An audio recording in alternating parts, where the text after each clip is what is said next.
PSR Apple TV में आपका स्वागत है मैं ప్రసాద్ అల్లమరాజు. మీరు డయాబెటిక్తో బాధపడుతున్నారా?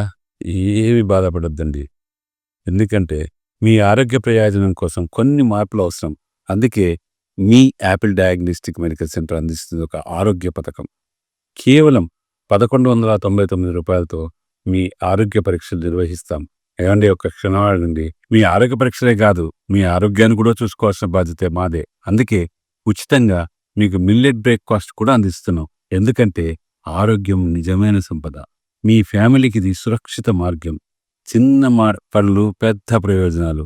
సంప్రదించండి Kukatpally Apple diagnostic centre 8008804014, Moosapet Apple diagnostic centre 9000097980. గుర్తుపెట్టుకోండి, ఆరోగ్యమైన జీవితం ఒక అమూల్యమైన వరం. సంప్రదించండి యాపిల్ डायग्नोस्टिक सेंटर। आप सभी को नमस्कार। आज बहुत ही भारी मन के साथ मैं आपके बीच में आई और एक घटना ऐसी घटी गांव में जिससे सब बहुत दुखी हैं, सब बहुत परेशान हैं। मंदिर का इस तरीके से मंदिर को खंडित करना, किसी भी आस्था की जगह को खंडित करना, ये कहीं भी बर्दाश्त के काबिल नहीं है और इसकी जितने कड़े शब्दों में वो हम निंदा करते हैं। और जो भी कोई इसका मुजरिम है, जो चले गए, ना उनका कोई हिमायती है, ना कभी किसी ने उनकी हिमायत में फोन किया। और भी कोई अगर आपको इसमें लगते हैं तो उनको भी कड़ी से कड़ी सजा मिलनी चाहिए।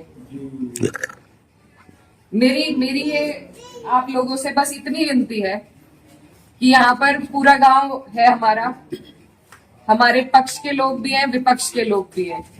एक तरीका होता है आलोचना करने का, एक तरीका होता है विरोध करने का, और विरोध से किसी को आपत्ति नहीं है। लेकिन जो जिस तरीके की भाषा का उपयोग किया गया, जो चीजें कही गई धर्म के ऊपर, बिरादरी के ऊपर, महिलाओं के चरित्र के ऊपर, क्या हम पूरे देश में ये संदेश देंगे कि ऐसा हमारा समाज है, ऐसा हमारा इलाका है? ये मेरा आप लोगों से सवाल है। मैं जब चुनाव जीती थी तो मैं इतनी खुश थी, इसलिए नहीं कि मैं जीती, इसलिए कि मुझे सर्व समाज ने, सर्व धर्म ने, सर्व जाति के लोगों ने मुझे अपना वोट दिया था। मेरे लिए उससे बड़ी उपलब्धि जीत की नहीं थी। और हर जगह आप देखेंगे, अगर मैंने कई बार ये बात कही कि मेरे लिए सबसे बड़ी उपलब्धि ये है कि मुझे सबने वोट दिया, सबने अपना आशीर्वाद दिया, अपनी बेटी माना, अपनी बहन माना, और आप सभी मेरी हिम्मत हो। आज अगर इस तरीके की बातें हमारे क्षेत्र से उठेंगी तो मुझे बहुत तकलीफ हुई, शर्म आई मुझे कि मेरे अपने, जो मेरे मामा हैं, नाना हैं, भाई हैं, आज उनके बीच में ऐसी बात हो रही।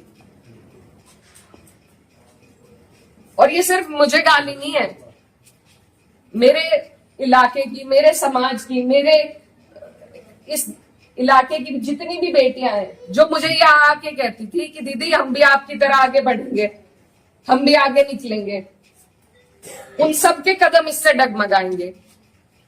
और मुझे ये बात बर्दाश्त नहीं। मेरे पे तरह तरह के सवाल उठाए जा रहे हैं।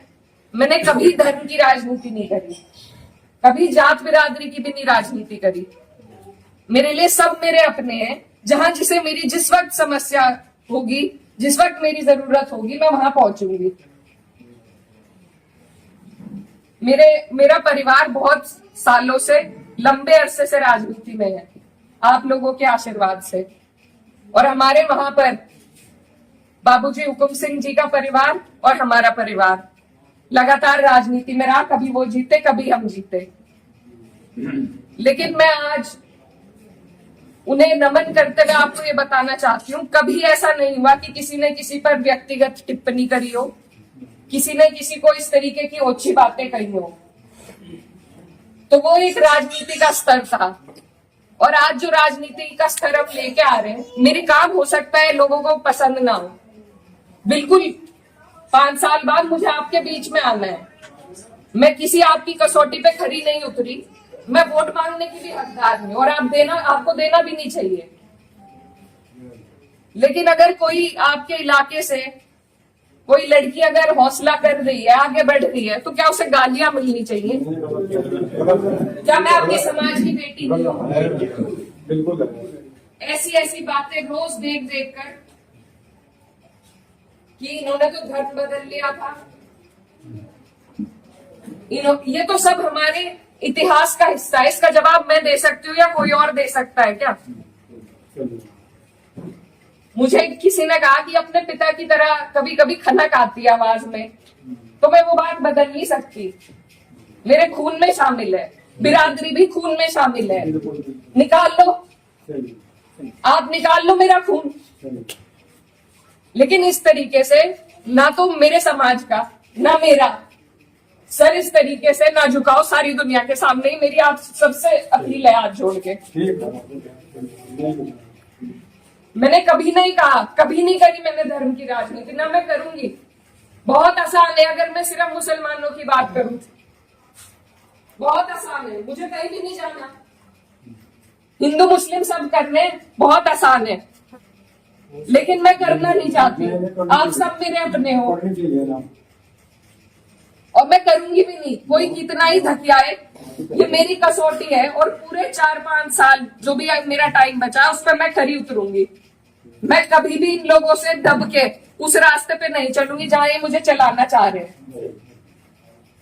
मेरे इलाके ने जो हम सबका सर ऊंचा करा, दिल्ली की मीडिया तक ने इस पर रिपोर्ट बनाई कि वहां से ऐसा उदाहरण पेश हुआ है कैराना से। ये उस उदाहरण को तोड़ने की और सिर्फ अपने लालच की, सिर्फ अपने लालच की राजनीति में जो लोग इस तरीके से समाज को तोड़ रहे हैं, तो वो पहले मेरे पत्थर मारे, मुझे गाली दे, मैं सबसे आगे रहूंगी, लेकिन मैं इस काम से हटूंगी नहीं। आप सब मेरे अपने हो, मैं किसी को नहीं छोड़ूंगी। और ये जो लोग हैं, जो बात अभी मामा जी ने कही कि ये जो लोग हैं जिनको आजकल महापुरुष की उपाधि दी जा रही है, महापुरुष अगर कोई है तो बाबू हुक्म सिंह जैसे लोग हैं। ये नहीं है जो समाज को तोड़ रहे हैं, जो हिंदू मुस्लिम का विवाद पैदा कर रहे हैं। हमारा ये गांव, आसपास का जो इलाका है, सबसे पहले अपना पड़ोस होता है, बाकी चीजें बाद में होती है। और जब पड़ोस में इस तरह की नफरत भर दी जाएगी, बो दी जाएगी, तो बताइए हम कहाँ जाएंगे? आज मैं इस गांव में आई, मेरे पे ये भी इल्जाम लगाए गए कि 10 दिन से आई नहीं। पुलिस का हाल देखो यहाँ पर, रात से प्रशासन का मेरे पे फोन है, आप क्यों जा रही हो वहां? क्यों ना जाऊं मैं? मेरा इलाका नहीं है ये, कौन रोक देगा मुझे? लेकिन हम इसलिए नहीं आए क्योंकि खोसपुरा में 13वीं थी, उस वजह से उस सम्मान में हम राजनीति की बात करने आपके बीच में नहीं आए। लेकिन हर बात के विवाद बढ़ाना, इल्जाम लगाना, आज आपके बीच में आके धरातल के जो हालात है वो भी सामने आए।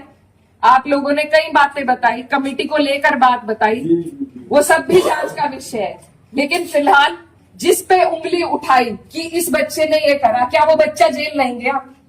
उसके गार्जियन भी गए। अगर मैंने हिमायत करी, आप मेरे 10 जुत्ते उठा के मारो।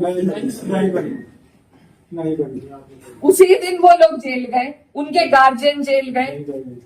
और अगर और भी कोई होता, कोई भी हो, मुस्लिम हो, मेरे परिवार का हो, मेरा सगा हो, कोई ऐसी हरकत करेगा तो उसे सजा मिलनी चाहिए और कड़ी से कड़ी सजा मिलनी चाहिए। ये प्रशासन आपके बीच में है, आप इनसे पूछ सकते हो। अगर मैंने हिमायत में किसी से भी फोन करा हो, మీరు డయాబెటిక్తో బాధపడుతున్నారా? ఏమి బాధపడొద్దండి. ఎందుకంటే మీ ఆరోగ్య ప్రయోజనం కోసం కొన్ని మార్పులు అవసరం. అందుకే మీ యాపిల్ డయాగ్నోస్టిక్ మెడికల్ సెంటర్ అందిస్తుంది ఒక ఆరోగ్య పథకం. కేవలం 1199 రూపాయలతో మీ ఆరోగ్య పరీక్షలు నిర్వహిస్తాం. ఏమండి, ఒక క్షణం ఆగండి. మీ ఆరోగ్య పరీక్షలే కాదు, మీ ఆరోగ్యాన్ని కూడా చూసుకోవాల్సిన బాధ్యత మాదే. అందుకే ఉచితంగా మీకు మిల్లెట్ బ్రేక్ఫాస్ట్ కూడా అందిస్తున్నాం. ఎందుకంటే ఆరోగ్యం నిజమైన సంపద. మీ ఫ్యామిలీకి ఇది సురక్షిత మార్గం.